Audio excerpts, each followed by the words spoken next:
Hello students मु समस्त को स्वयं प्रभा कार्यक्रम को स्वागत करुच्ची। गतकाली आमे यूनिटी एक्ट को आरंभ करथिले एवं सेथिर किछि अंश रही जाइछि जाकु कि आमे आलोचना करिबा। यूनिटी एक्ट रो जो विषय थिला मुख्य विषय परिवार गुडी को नूतन प्रतिरूप प्रदान करिबा। एथिरे आमे केतेगुड़िक छोट छोट टॉपिक आलोचना करथिलु। सेगुड़िक होउची परिवार संबंध धारणा, विशेष करी चिर प्रतिष्ठित समाज विज्ञान सिद्धांत रे, ता छड़ा मौलिक संप्रदाय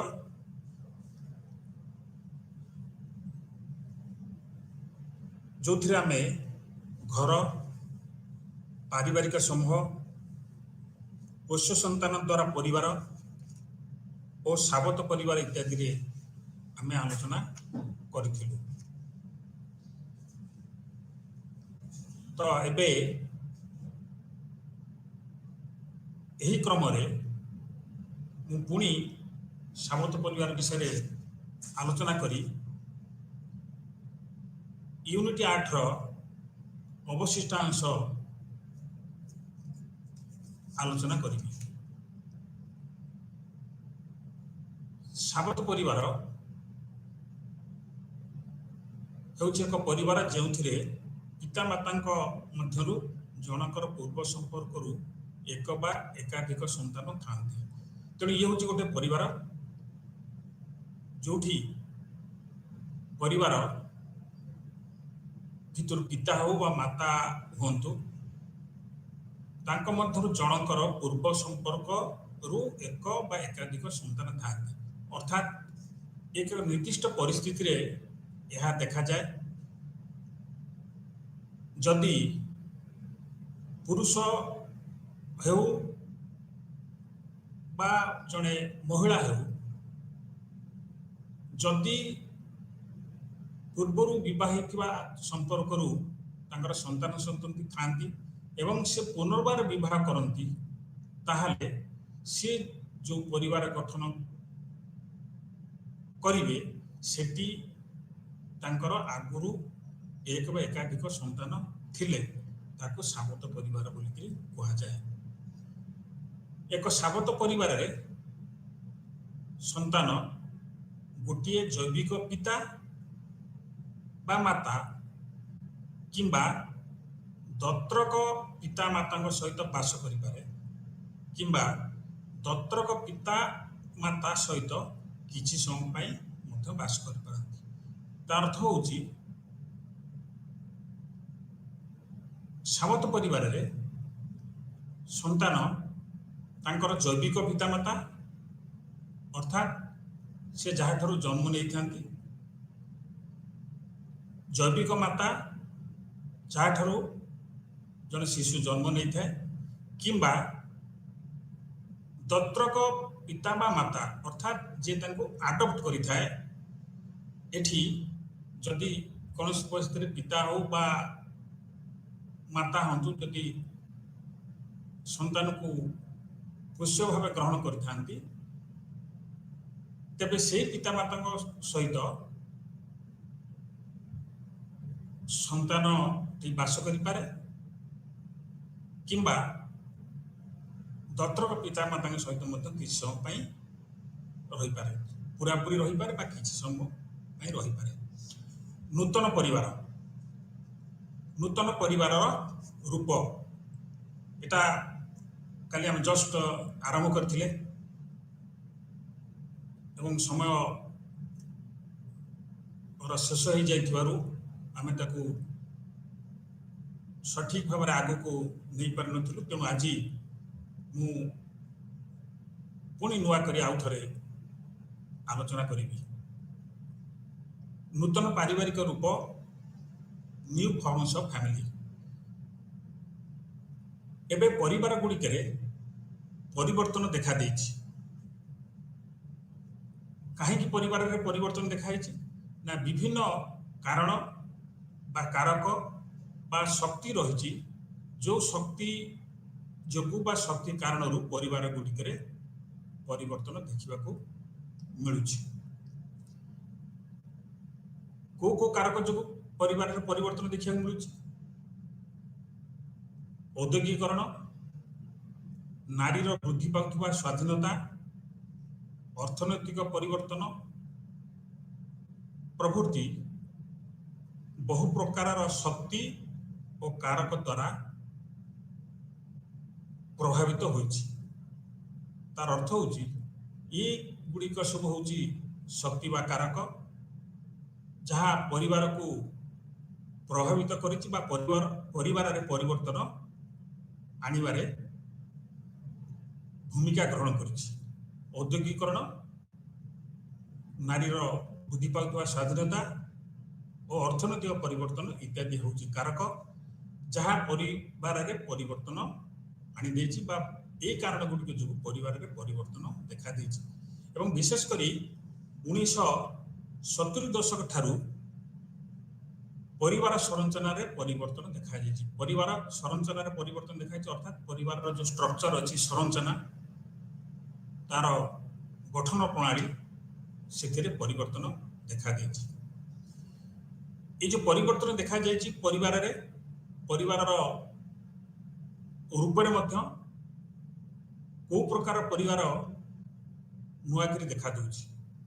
से परिवार गुड़िक हला एक अभिभावक परिवार, पसंद द्वारा परिवार इत्यादि इत्यादि। तेणु एकक अभिभावक परिवार, पसंद द्वारा परिवार कारण परिवार नूतन रूप अभ्युदय होइछि। तेणु परिवार परिवर्तन होइछि ता फल नुआ नुआ प्रकार नुआ नुआ रूपर परिवार देखा मिलूँ बा जो जो परिवार अभ्युदय होइछि तार रूप संपूर्ण भाव भिन्न अटे। आगु देखा जाउथिबा परिवार परी यह नुहे। तेणु एकक अभिभावक जहाँ इंग्राजी सिंगल पैरेंट परिवार बोलिकी कह जाए, सिंगल पैरेंट परिवार। पसंद द्वारा परिवार जो परिवार को पसंद करी ग्रहण करा जाए। तेणु ये गुड़िक हूँ नुआ नुआ परिवार जहाँकि वर्तमान देखा मिलूँ। एबे आमे पसंद द्वारा परिवार विषय आलोचना करिबा। पसंद द्वारा परिवार फैमिली बाय चॉइस जैविक परिवार ठारू समलैंगिक परिवार को भिन्न बोली वर्णना करने निमंते काथ वाटसन फैमिलीज वी चूज शब्द को व्यवहार करथिले। तेणु ये होचंती काटसन जे कि एक शब्द व्यवहार करथिले जा ना होची फैमिली वी चूज अर्थात आमे परिवार को पसंद करू। ये जो परिवार को पसंद करू बा पसंद द्वारा जो परिवार को अपना जाए था ताहा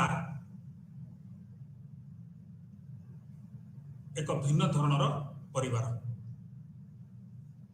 तेणु वाटसन को मतरे जैविक परिवार होची समलैंगिक परिवार ठारू भिन्न। तेणु जैविक परिवार ठारू समलैंगिक परिवार को भिन्न बोली वर्णना करिया निमंते से यही शब्द को व्यवहार करथिले। को शब्द फैमिलीज वी चूज। तेणु एठी जैविक परिवार एवं समलैंगिक परिवार दुईटी भिन्न भिन्न धरणर परिवार अटे। आमे परिवार सृष्टि करू, फैमिलीज वी क्रिएट दर्शाई थाई जे परिवार गठन रे व्यक्ति मानकर पसंद रही। तो ये हूँ वाटसन वर्णना बा विश्लेषण जो थिरे से उल्लेख करिसेंती जे आमे परिवार सृष्टि करू, फैमिली वी क्रिएट आमे परिवार सृष्टि करू दर्शाई थाए जे परिवार गठन में व्यक्ति मानकर पसंद रही अर्थात व्यक्ति माने परिवार को पसंद करुचंती। वाटसन को अनुसार ज्ञानतित्व एक स्थायी बंधन किंबा जन्माधिकार परिवर्ते एक प्रचेष्टा एवं पसंद परिवर्तित होगा आरंभ कला। वाटसन को और मत अनुसार ज्ञानतित्व हूँ एक स्थायी बंधन किंबा जन्मगत अधिकार परिवर्ते एक प्रचेष्टा एवं पसंद भली जानिबा को मिला। एठी ज्ञानतित्व एक स्थायी बंधन किंबा जन्म अधिकार होची ज्ञानतित्वर एक आधार। तेणु वाटसन को मतरे ज्ञानतित्व एक स्थायी बंधन किंबा जन्म अधिकार परिवर्ते एक प्रचेष्टा एवं पसंद परिवर्तित होगा आरंभ कला। यह ज्ञानतित्वर वंशावली आधार को प्रश्न कला। तेणु पूर्व जो ज्ञानतित्वर आधार थिला रक्त बा विवाह संबंध बा संस्कृति ताहाकू यह प्रश्न कला। तेणु ये जो पसंद अनुसार परिवार गठन रो जो धारणा ताहा ज्ञानतित्वर प्रश्नावली आधार को प्रश्न कला। ज्ञानतित्वर सॉरी वंशावली आधार को प्रश्न कला। अर्थात वंशावली जो आधार थिला रक्त ताहाको यह प्रश्न कला। प्रयोजन को एक आधार भाव ग्रहण करी ज्ञानतित्वर अभिधारण करने अनावश्यक। तेणु वाटसन मत हूँ प्रयोजन को एक आधार भाव ग्रहण करा जाई पारे। प्रयोजन को एक आधार भाव ग्रहण करी ज्ञानतित्वर अभिधारण करने अनावश्यक। अर्थात प्रयोजन को एक आधार भाव ग्रहण करी ज्ञानतित्व को परिभाषित करने अनावश्यक। पसंद द्वारा परिवार हेउची वास्तविकतार एक उदाहरण। यह हेउची वास्तविकतार एक उदाहरण जे जीव विज्ञान ज्ञानतित्वर एकमात्र परिभाषितकारी वैशिष्ट्य नुहे। तांको मतरे पसंद होची एक वास्तविकतार उदाहरण। पसंद होची एक वास्तविकता। तो पसंद अनुसार परिवार गठन करा जाई पारे।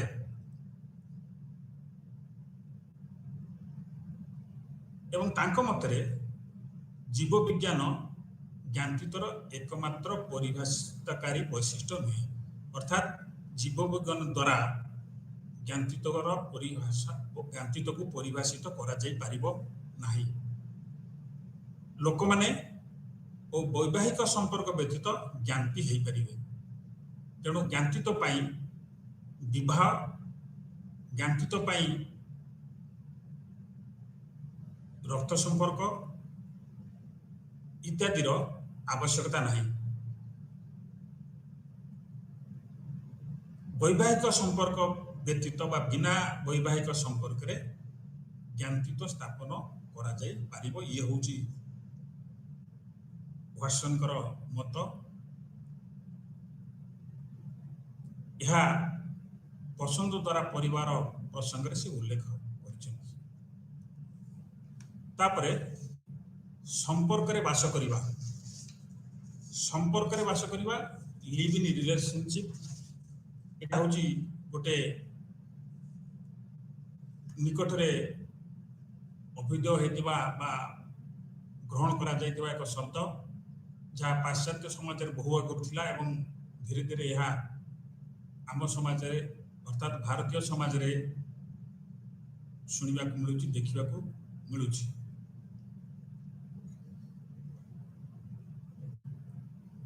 ଗୋଟେ ହେଉଛି ପସନ୍ଦ ଅନୁସାରେ ପରିବାର, ଆଉ ଗୋଟେ ପ୍ରକାରର ପରିବାର ହେଉଛି ସମ୍ପର୍କରେ ବାସ କରିବା। ଇଏ ହେଉଛି ମଧ୍ୟ ପରିବାରର ଏକ ରୂପ। ଅନେକଙ୍କ ମଧ୍ୟରେ ଏକ ପସନ୍ଦ କରାଯାଇଥିବା ବ୍ୟବସ୍ଥା ରୂପରେ লিভ ইন রিলেসনশিপর অভ্যুদয় ঘটিছে। অর্থাৎ ইয়ে হচ্ছে পছন্দ করা যাইଥିବା পরিবার আধারিত এক পরিবার যাহা লিভ ইন রিলেসনশিপ বা সম্পর্করে রহিଥିବା বাস করুଥିବା ব্যক্তি মানক ভিতরে দেখা যায়।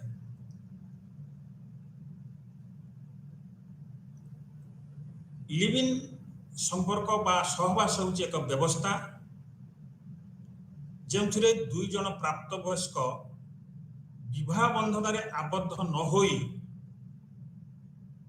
এক আবেগাত্মক ও যৌন সম্বন্ধী অন্তরঙ্গ সম্পর্করে একত্র বাস করিবাকু নিষ্পত্তি করন্তি।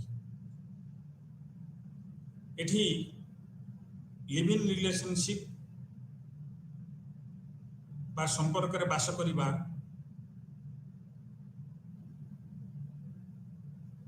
হচ্ছে এক ব্যবস্থা।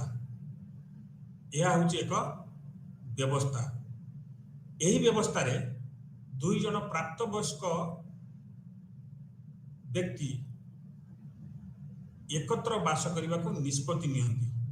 କିନ୍ତୁ এই ଦୁଇ ଜଣ ପ୍ରାପ୍ତବୟସ୍କ ବ୍ୟକ୍ତି ବିବାହ ବନ୍ଧନରେ ଆବଦ୍ଧ ହେବା ଜରୁରୀ ନୁହେଁ ଏବଂ ଏମାନଙ୍କ ଭିତରେ সম্পর্ক মধ্যে স্থাপিত হুয়ে অন্তরঙ্গ সম্পর্ক, বিশেষ করে আবেগাত্মক এবং যৌন সম্বন্ধী অন্তরঙ্গ সম্পর্ক রয়েছে। তো এই ব্যক্তি মানে একত্র বসবাস করতে বা বসবাস করে নিষ্পত্তি করতে নিষ্পত্তি করে থাকে। এମାନଙ୍କ ভিতরে এক প্রকার আবেগাত্মক যৌন সম্বন্ধী সম্পর্ক রয়েছে। এই সম্পর্ক বহুত অন্তরঙ্গ মধ্যে হয়ে কিন্তু যে এই সম্পর্করে বাস করতে সে বিবাহ বন্ধনরে আবদ্ধ হয়ে নথাନ୍ତି বা বিবাহ সম্বন্ধে সে আবদ্ধ ন হয়ে এই প্রকার সম্পর্করে বাস করতে। তেণু লিভ ইন সম্পর্ক ব্যবস্থায় দুই জন প্রাপ্তবয়স্ক ব্যক্তি একত্র বাস করা নিষ্পত্তি নিয়ন্তি। সেমানে বিবাহ বন্ধনের আবদ্ধ হবার আবশ্যক নথায়। অর্থাৎ সেমানে বিবাহ নকরি মধ্য একত্র বসবাস করা নিষ্পত্তি নিয়ন্তি এবং সেମାନଙ୍କ ভিতরে অন্তরঙ্গ আবেগাত্মক যৌন সম্বন্ধ মধ্য স্থাপিত হইଥାଏ। ଏହା ଉଭୟ ସମଲୈଙ୍ଗିକ ଓ ଅସମଲୈଙ୍ଗିକ ଦମ୍ପତି ମାନଙ୍କ ମଧ୍ୟରେ ଦେଖାଯାଇପାରେ। ଏକ କୋଉ ପ୍ରକାରର ଦମ୍ପତି বা ଦୁଇ ଜଣ ବିପରୀତ ଲିଙ୍ଗର ବ୍ୟକ୍ତି ଗ୍ରହଣ କରନ୍ତି বা লিভ ইন রিলেশনশিপরে ରୁହନ୍ତି। সমলৈঙ্গিক দম্পতি বা দুই জন ব্যক্তি যে সমলৈঙ্গিক হয়ে থাকে এবং যে অসমলৈঙ্গিক হয়ে পারନ୍ତି। তেণু উভয় সমলৈঙ্গিক ও অসমলৈঙ্গিক দম্পতি ମାନଙ୍କ ମଧ୍ୟରେ লিভ ইন রিলেশনশিপ দেখা যাই পারে। তেণু এটি যে লিভ ইন রিলেশনশিপ বা संपर्क रे बास करती से भितरु दुई जन व्यक्ति समलैंगिक हो पारती अर्थात से माने पुरुष समलैंगिक हो पारती किंबा महिला समलैंगिक हो पारती सेपरी आउ दुई जन व्यक्ति जो माने कि असमलैंगिक अर्थात जड़े पुरुष एवं जड़े महिला लिव इन रिलेशनशिप बा संपर्क रे रही पारंती। सारा विश्व रे शहर गुड़िक युवपीढ़ी लिव इन संपर्क को पसंद करुछंती।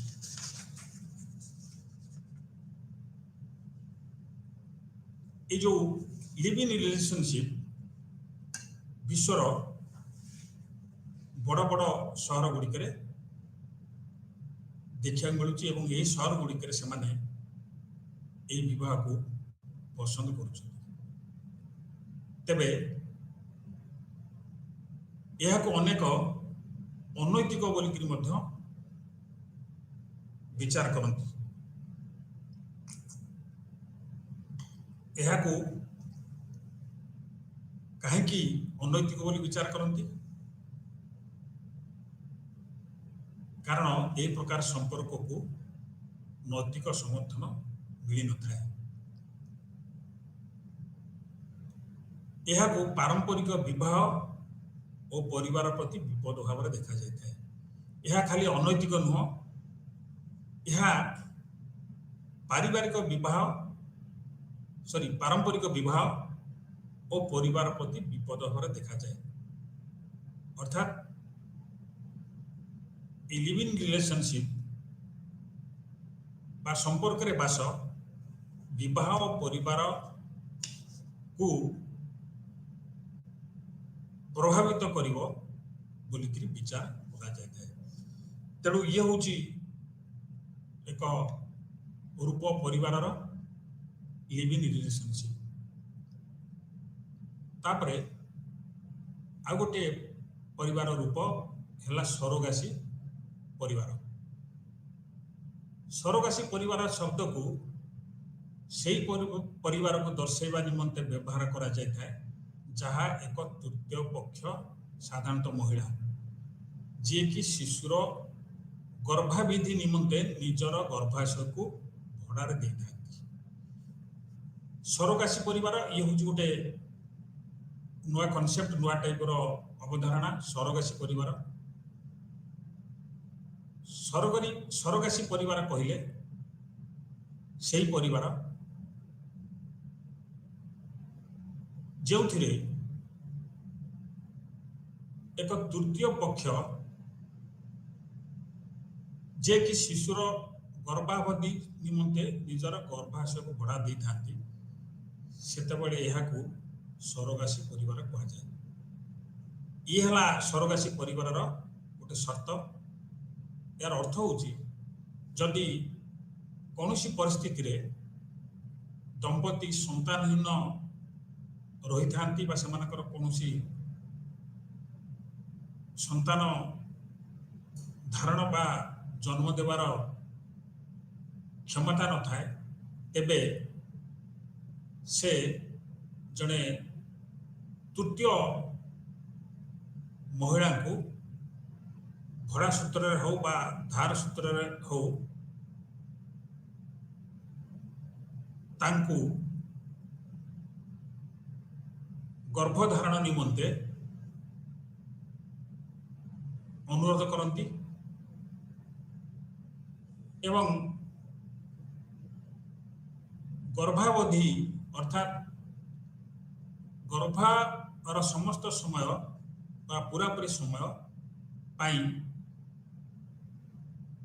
जो तृतीय पक्ष महिला निजर गर्भाशय को भड़ारे दे था। अर्थात सेठी प्रथम द्वितीय पक्ष अर्थात दंपति जो मानकर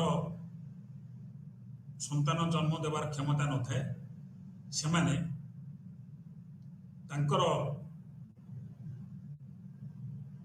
ଶିଶୁର ଜନ୍ମ ନିମନ୍ତେ ତୃତୀୟ ପକ୍ଷ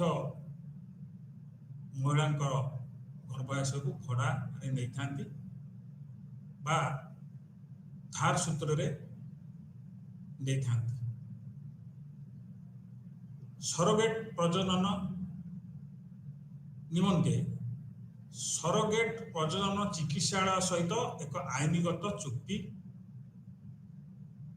କରିଥାନ୍ତି ଯେ ଶିଶୁ ଜନ୍ମ ହେବା ପରେ ତାଙ୍କର ଶିଶୁ ଉପରେ କୌଣସି ଦାବି କିମ୍ବା ସମ୍ପର୍କ ରହିବ ନାହିଁ। ତେଣୁ ଯେଉଁ ଦମ୍ପତି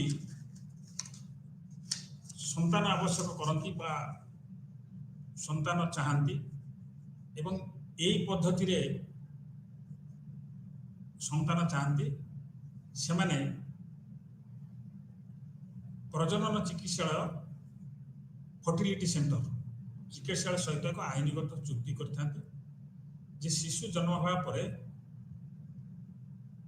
ତାଙ୍କର ଅର୍ଥାତ୍ ତୃତୀୟ ପକ୍ଷ ମହିଳାଙ୍କର ଶିଶୁ ଉପରେ କୌଣସି ଦାବି କିମ୍ବା ସମ୍ପର୍କ ରହିବ ନାହିଁ। ମା ଓ ଶିଶୁ ମଧ୍ୟରେ ଗର୍ଭାବଧି ସେମାନଙ୍କର ଶାରୀରିକ ଓ ଆବେଗାତ୍ମକ ସମ୍ପର୍କକୁ ମଧ୍ୟ ପ୍ରଭାବିତ କରିବ ନାହିଁ। ତେଣୁ ଯେତେବେଳେ ସନ୍ତାନହୀନ ଦମ୍ପତି ସରୋଗେସି ମାଧ୍ୟମରେ ଶିଶୁ ପାଇଁ ଚାହିଁବେ ସେତେବେଳେ ସେମାନେ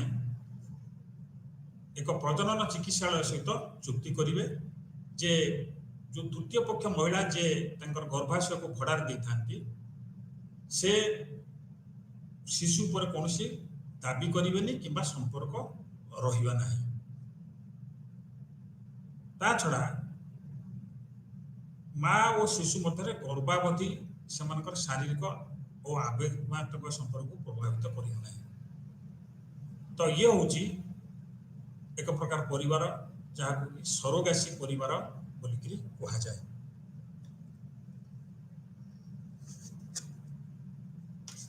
ଏବେ ୟୁନିଟ୍ 8 ର ସମସ୍ତ ବିଷୟକୁ ଆଲୋଚନା କରାଗଲା। ବର୍ତ୍ତମାନ ଆମେ ବ୍ଲକ୍ 4 ଜ୍ଞାତିତ୍ୱର ପୁନର୍ରଚନା ରିକାଷ୍ଟିଂ କିନସିପ୍ ବିଷୟରେ ଆଲୋଚନା କରିବା। ତ ଇଏ ହେଉଛି ୟୁନିଟ୍ 9 ବ୍ଲକ୍ 4 ଏବଂ ୟୁନିଟ୍ 9 ୟୁନିଟ୍ 9 ରେ ଥିବା ପ୍ରଥମ ବିଷୟ ବା ଟପିକ୍ ହେଉଛି ସଂଯୁକ୍ତତା ଓ କାଳ୍ପନିକ ଜ୍ଞାତିତ୍ୱ। ସଂଯୁକ୍ତତା ଓ କାଳ୍ପନିକ ଜ୍ଞାତିତ୍ୱ। ସଂଯୁକ୍ତତା କ'ଣ ଓ କାଳ୍ପନିକ ଜ୍ଞାତିତ୍ୱ କ'ଣ? ଏଠି ଆମେ ଆଲୋଚନା କ୍ରମରେ ଜାଣିବା ସଂଯୁକ୍ତତା ଓ କାଳ୍ପନିକ ଜ୍ଞାତିତ୍ୱର ଅର୍ଥ। ଜ୍ଞାତିତ୍ୱ ଅଧ୍ୟୟନର ଏକ ନୂତନ ଦିଗ ଭାବରେ ସଂଯୁକ୍ତତା ଓ କାଳ୍ପନିକ ଜ୍ଞାତିତ୍ୱ ସମ୍ପର୍କର ବର୍ଣ୍ଣନା କରିବା ଆମେ ଏହି ୟୁନିଟ୍ରେ। ଇଏ ହେଉଛି ଜ୍ଞାତିତ୍ୱ ଅଧ୍ୟୟନରେ ଏକ ନୂତନ ଦିଗ ବା ଏହା ଏକ ନୂତନ ଆୟାମ। ଆଗରୁ ଆମେ ସମ୍ବନ୍ଧ ଓ ବଂଶକୁ ଜ୍ଞାତିତ୍ୱ ବ୍ୟବସ୍ଥାର ଏକ ଆୟାମ ବା ଡାଇମେନସନ୍ ହିସାବରେ ଆଲୋଚନା କରିଛୁ। ଇଏ ଦୁଇଟି ହେଉଛି ନୂଆ ସମ୍ପ୍ରଦାୟ ଯାହାକୁ ଆମେ এই ଚାପ୍ଟରରେ এই ୟୁନିଟ୍ରେ ଆମେ ଆଲୋଚନା କରିବା। ଆଉ ଗୋଟେ ଉଦ୍ଦେଶ୍ୟ ହେଉଛି ଜୀବବିଜ୍ଞାନ ଓ ବିବାହ ଆଧାରିତ ଜ୍ଞାତିତ୍ୱ ସିଦ୍ଧାନ୍ତକୁ କିପରି ଏହି ସମ୍ପ୍ରଦାୟ ଆହ୍ୱାନ ସୃଷ୍ଟି କରିଛି ତାହାକୁ ପରୀକ୍ଷା କରିବା। ଜୀବବିଜ୍ଞାନ ଓ ବିବାହ ଆଧାରରେ ଜ୍ଞାତିତ୍ୱ ସିଦ୍ଧାନ୍ତ ମୁଁ କହିଛି ଯେ ଆଗରୁ ଆମେ ଆଲୋଚନା କରିଛୁ ଯେ ଜ୍ଞାତିତ୍ୱ ସିଦ୍ଧାନ୍ତ ଆଗରୁ ଥିବା ଜ୍ଞାତିତ୍ୱ ସିଦ୍ଧାନ୍ତ ଜୀବବିଜ୍ଞାନ ଓ ବିବାହ ଉପରେ ଆଧାରିତ ଥିଲା। ବିବାହ ସମ୍ବନ୍ଧ ଏବଂ ରକ୍ତ ଆଧାରରେ ଜ୍ଞାନତୀତକୁ ବୁଝିବାକୁ ଚେଷ୍ଟା କରାଯାଇଥିଲା। ଏହି ପ୍ରକାର ସିଦ୍ଧାନ୍ତ ପୂର୍ବରୁ ଥିଲା, କିନ୍ତୁ এই ଯେଉଁ ସମ୍ପ୍ରଦାୟ ସଂଯୁକ୍ତତା ଓ କାଳ୍ପନିକ ଜ୍ଞାନତୀତ এই ପୂର୍ବ ସିଦ୍ଧାନ୍ତକୁ କିପରି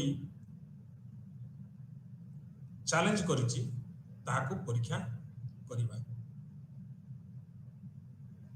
ଜ୍ଞାନତୀତର ଏକ ଦେଶଜ ଧାରଣା ରହିଛି, ଏ ଦେଶଜ ଧାରଣାର ଗୁରୁତ୍ୱକୁ ସ୍ୱୀକାର କରିବା।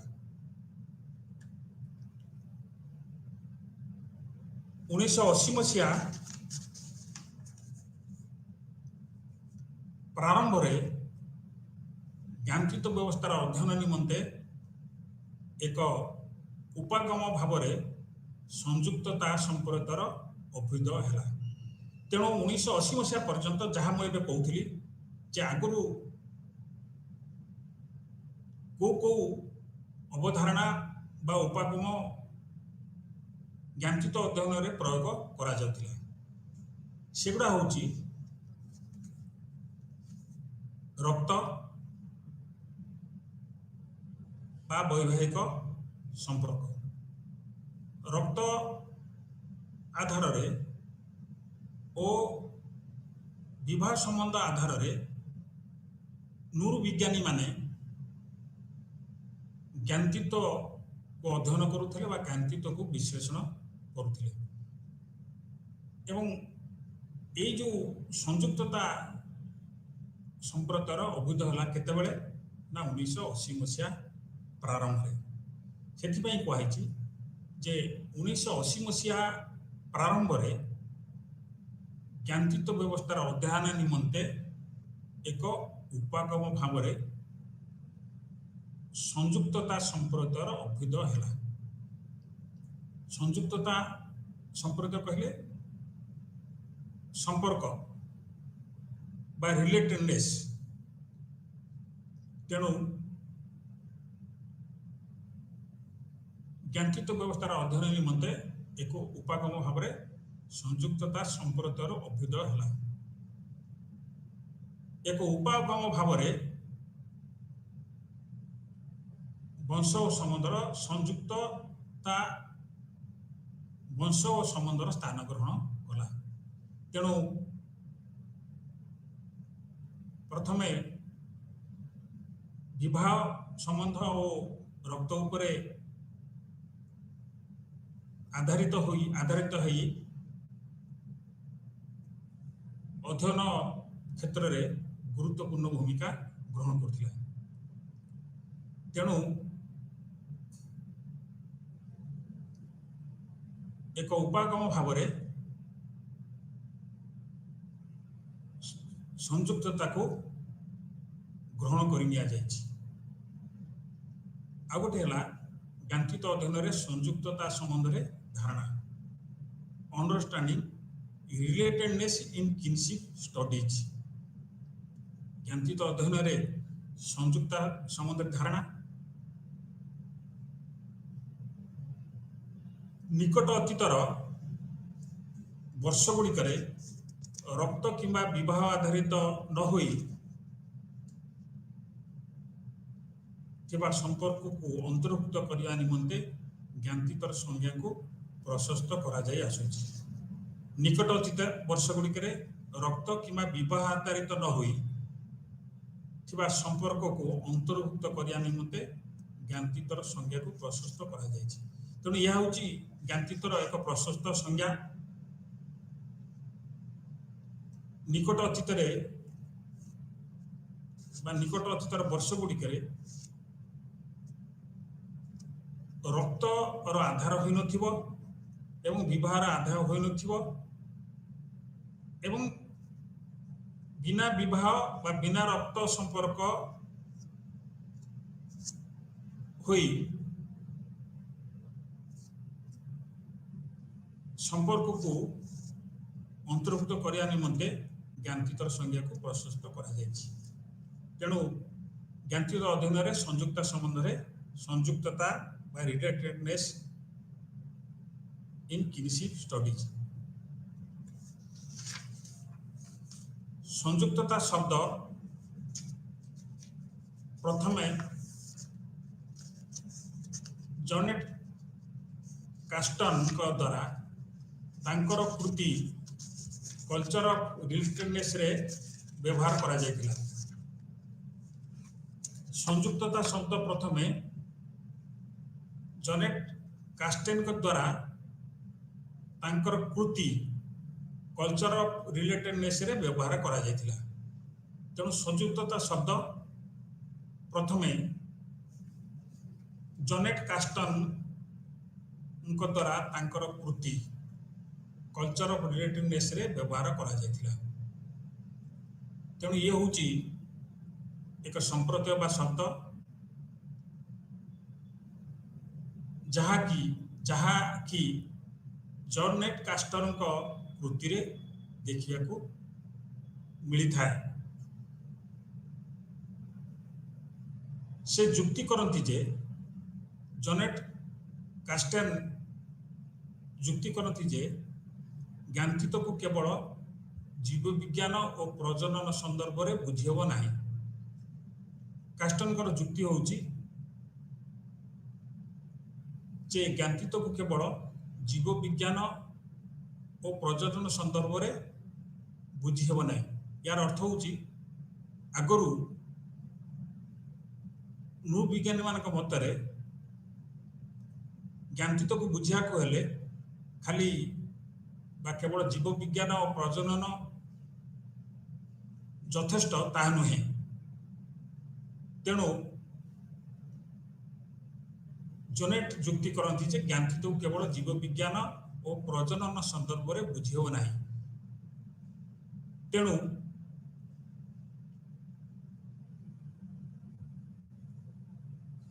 ज्ञानतीत को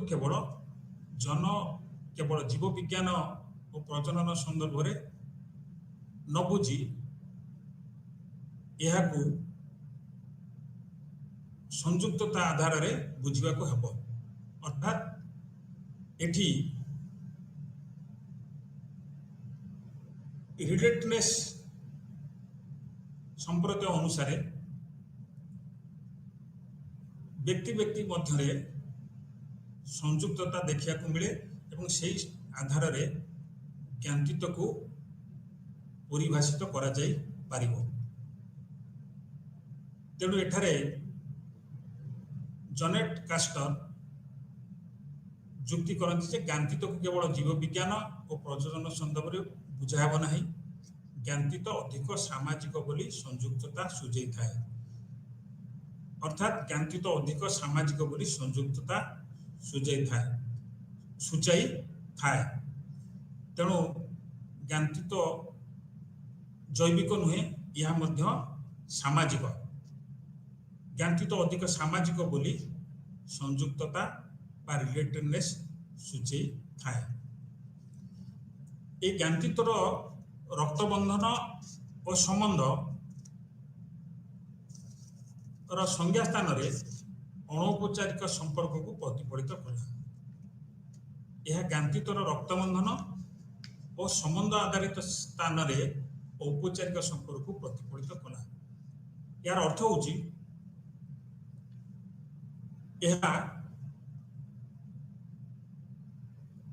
ज्ञानतीतर रक्तबंधन और संबंधित आधारित संज्ञा स्थान रे अनौपचारिक संपर्क को प्रतिफलित कला। अर्थात प्रथमे ज्ञानतीत भितर रक्तबंधन और संबंध आधारित संज्ञा रही, किंतु ये जो रक्तबंधन संबंध आधारित संज्ञा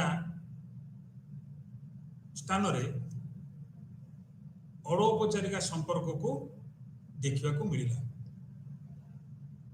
अपरिचित लोक मध्य ज्ञानतीत संपर्क निर्माण मध्य संयुक्तता प्रतिष्ठा करा जाय परिबो। तेणु ये हूँ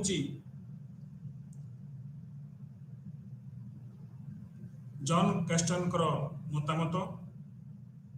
সেই অনুসারে অপরিচিত ଲୋକମାନଙ୍କ ମଧ୍ୟରେ ଜ୍ଞାନତୀତ ସମ୍ପର୍କର ନିର୍ମାଣ ମାଧ୍ୟମରେ ସଂଯୁକ୍ତତା ପ୍ରତିଷ୍ଠା କରାଯାଇପାରିବ। ତେଣୁ ସଂଯୁକ୍ତତା କୋଉମାନଙ୍କ ଭିତରେ ପ୍ରତିଷ୍ଠା କରାଯାଇପାରିବ? ଅପରିଚିତ ଲୋକମାନଙ୍କ ମଧ୍ୟରେ ଜ୍ଞାନତୀତ ସମ୍ପର୍କ ନିର୍ମାଣ ମାଧ୍ୟମରେ ସଂଯୁକ୍ତ ପ୍ରତିଷ୍ଠା କରାଯାଇପାରିବ, ଏହା ସମ୍ଭବ। ତେଣୁ କୋଉମାନଙ୍କ ଭିତରେ ସଂଯୁକ୍ତତା ସମ୍ପର୍କ ସ୍ଥାପିତ କରାଯାଇପାରିବ ବା କେଉଁମାନଙ୍କ ଭିତରେ ସଂଯୁକ୍ତତା ଦେଖିବାକୁ ମିଳେ ବା ଦେଖାଯାଇପାରିବ? ଅପରିଚିତ ଲୋକମାନଙ୍କ ମଧ୍ୟରେ। ତେଣୁ ଜ୍ଞାନତୀତ ନିର୍ମାଣ ପାଇଁ କେବଳ ଯେ ରକ୍ତ କିମ୍ବା ବନ୍ଧନର ଆଧାର ଅପରିହାର୍ଯ୍ୟ ତା ନୁହେଁ। ଦୁଇ ଜଣ ବ୍ୟକ୍ତି ମଧ୍ୟରେ ସମ୍ପର୍କ ବା ସଂଯୁକ୍ତତା ମାଧ୍ୟମରେ ମଧ୍ୟ ଜ୍ଞାନତୀତ ସମ୍ପର୍କ ପ୍ରତିଷ୍ଠା କରାଯାଇପାରିବ। ଇଏ ହେଉଛି ଜାନେଟ୍ କାଷ୍ଟେନ୍ ତାଙ୍କର କୋଡ୍ ଅଫ୍ ଜ୍ଞାନତୀତର ବସ୍ତୁ।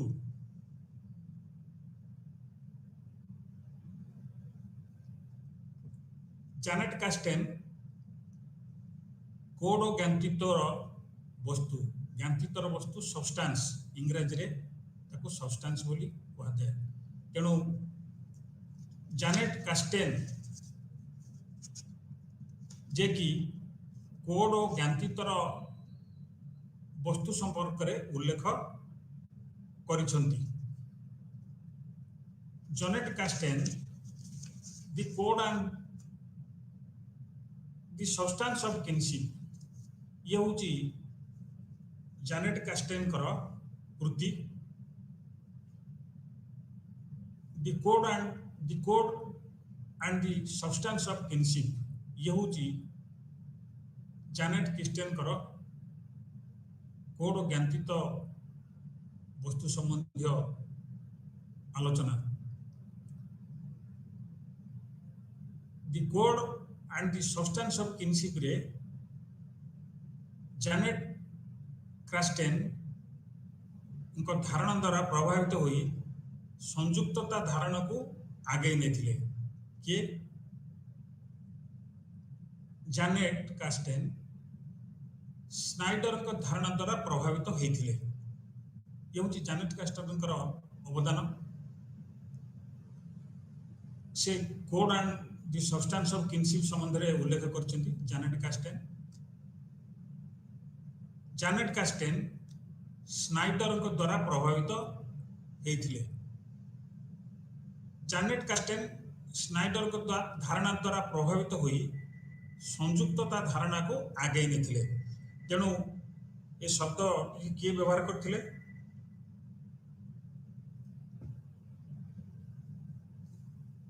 ଜାନେଟ୍ କାଷ୍ଟେନ୍।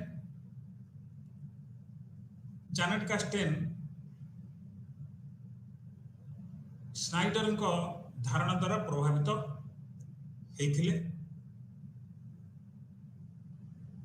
ସ୍ନାଇଡରଙ୍କ ଧାରଣା ଦ୍ୱାରା ପ୍ରଭାବିତ ହୋଇ ସଂଯୁକ୍ତତା ଧାରଣାକୁ ଆଗେଇ ନିଆଯାଇଥିଲା। ଅର୍ଥାତ୍ ଏଠି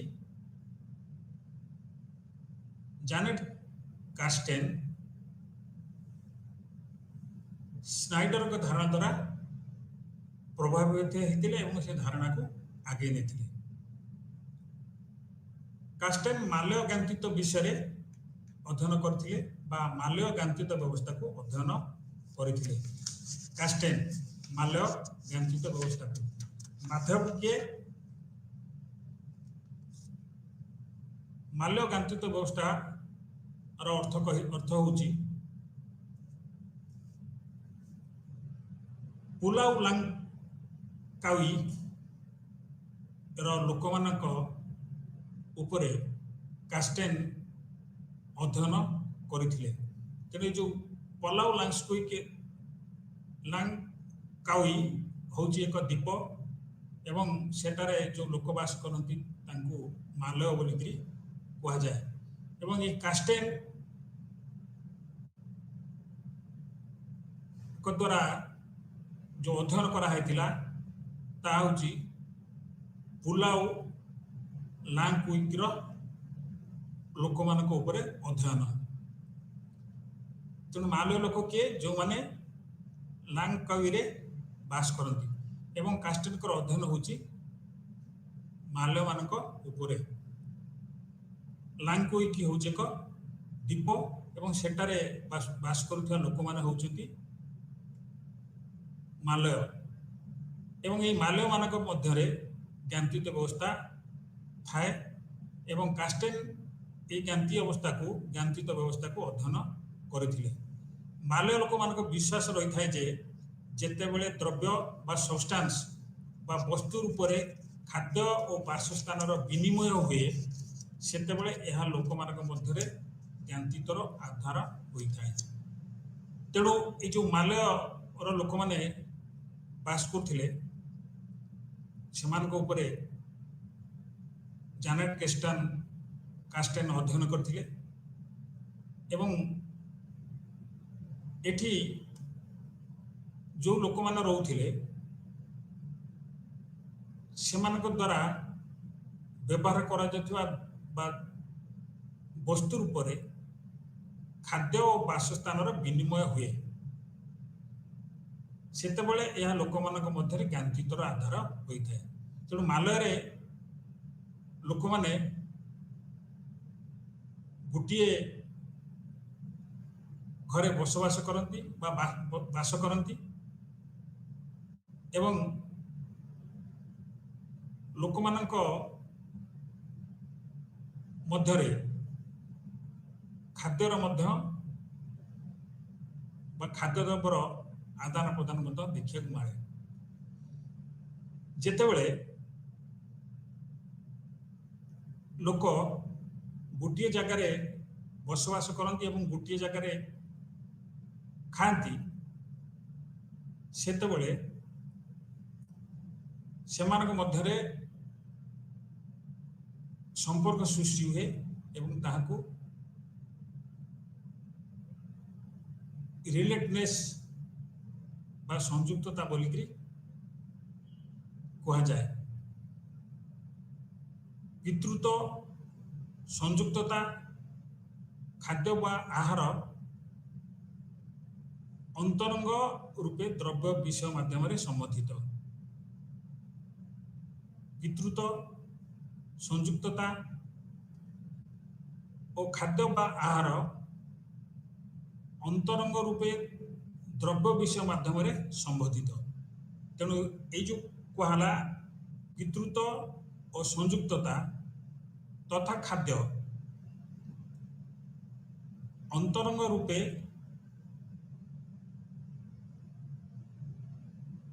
द्रव्य विषय माध्यम संबंधित अर्थात पितृत्व संयुक्तता और खाद्य परस्पर भितर अंतरंग भाव संबंधित होता। तेणु पितृत्व संयुक्तता खाद्य और द्रव्य विषय कहले सब्सटेंस जहाँ इंग्रजी कहती। तेणु पितृत्व संयुक्तता और खाद्य अंतरंग रूपे द्रव्य विषय माध्यम संबंधित। कास्टेन को मतरे पुलाव लांगकोई लोक मान मध्य गोटे घरे बास करवा और खाद्य अंशीदार होवा द्वारा ज्ञानतीत बंधन सृष्टि होता है। तेणु ये जो मालय भितर केमिति ज्ञानतीत सृष्टि हुए बोली ताकर विश्वास बा मालय ज्ञानतीत किभली संगठित गंठित हुए एठी कास्टेनकर मत होउची पुलाव लांगकोई लोक मान मध्य गोटे घरे बास करवा और खाद्य अंशीदार होगा द्वारा ज्ञानतीत बंधन सृष्टि हुए। तेणु जानेट कास्टेन अनुसार ये जो मालय माने देखा जाती से भीतर किभली भाव ज्ञानचित्त स्थापन हुए ना बास करिबा और खाद्य रे अंशीदार हेबा द्वारा ज्ञानचित्त बंधन सृष्टि होइଥାଏ। तेणु ज्ञानचित्त बंधन किभଳି भाବରେ सृष्टि हुए गोटे जगह बास करिबा बा खाद्य रे अंशीदार हेबा द्वारा ज्ञानचित्त बंधन सृष्टि होइଥାଏ। तेणु ये जो मालय जो लोक माने बास करती से माने साधारणतः गोटे घरे बसवास करती से माने गोटे जगह प्रस्तुत खाद्य खाती एवं एकत्र खाद्य ग्रहण करती।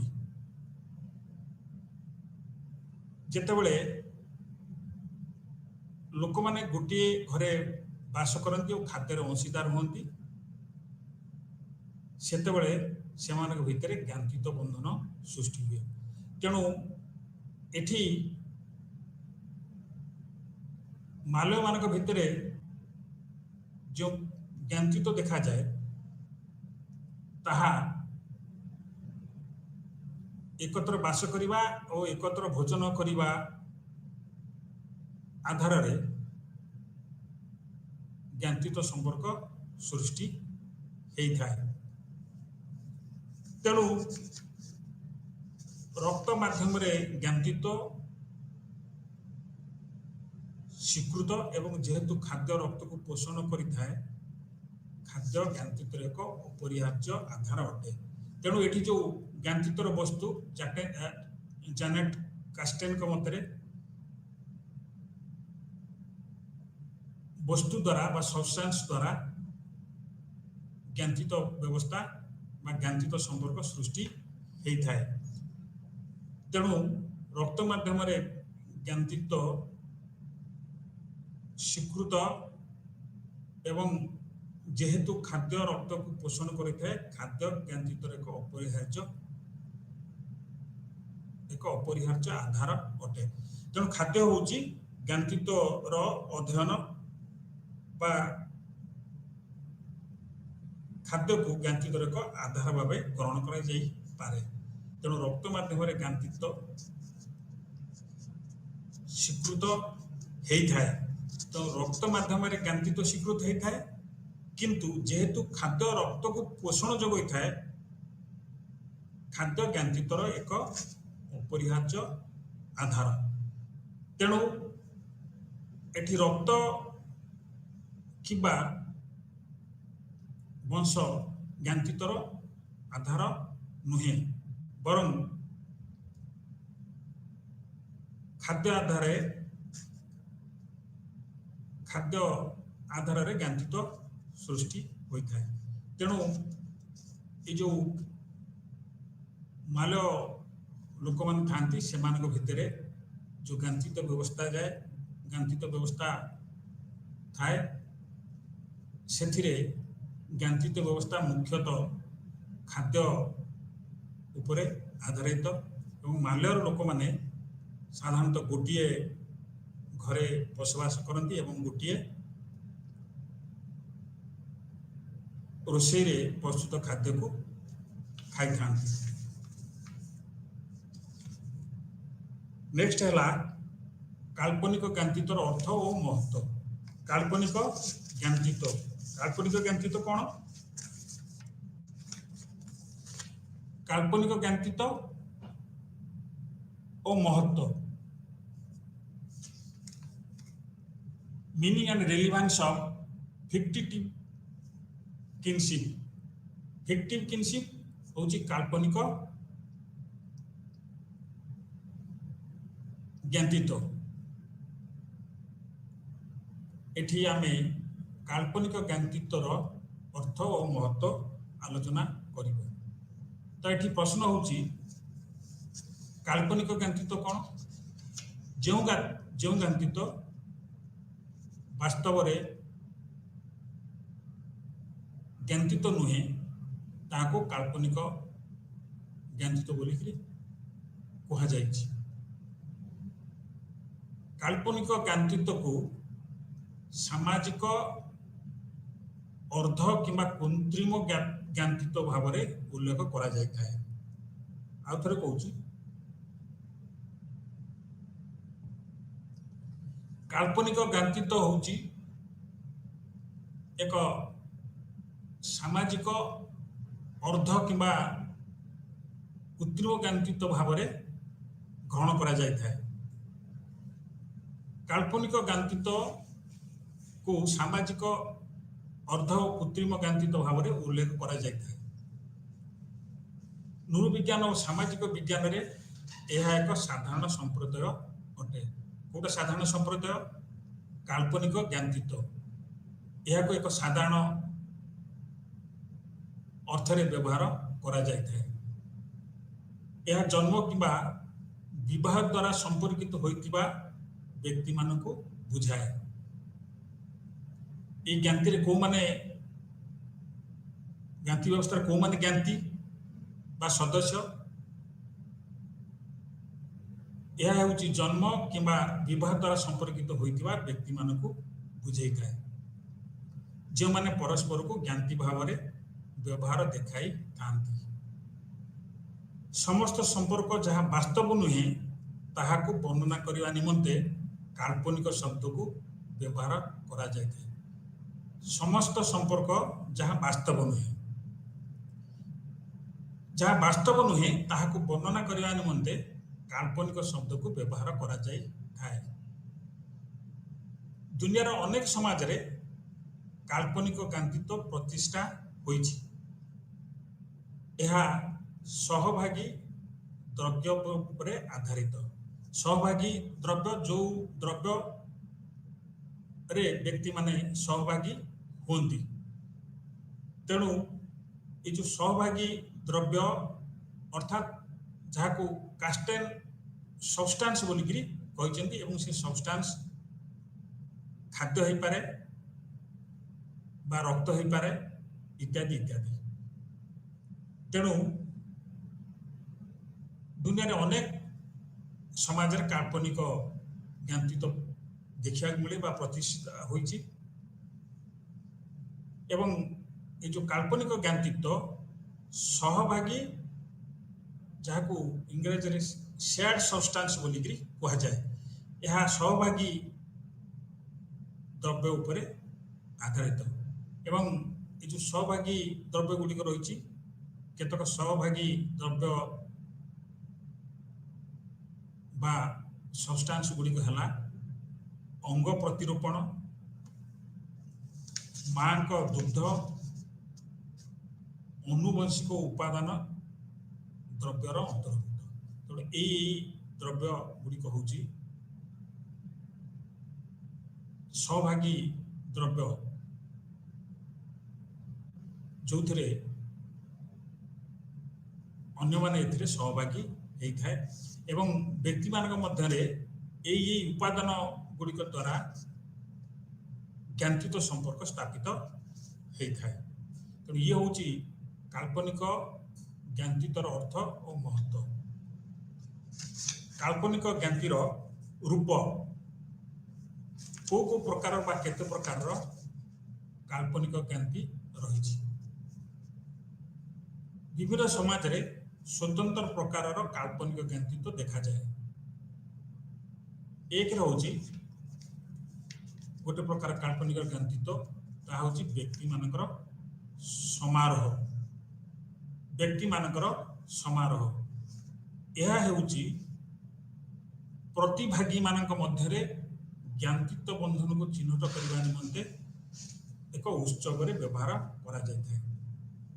ତେଣୁ ସମାରୋହ ହେଉଛି ଏକ ପ୍ରକାର ଉତ୍ସବ ଏବଂ ଜ୍ଞାତିତ୍ୱ ବନ୍ଧନକୁ ଚିହ୍ନଟ କରିବା ପାଇଁ ଏହାକୁ ବ୍ୟବହାର କରାଯାଇଥାଏ।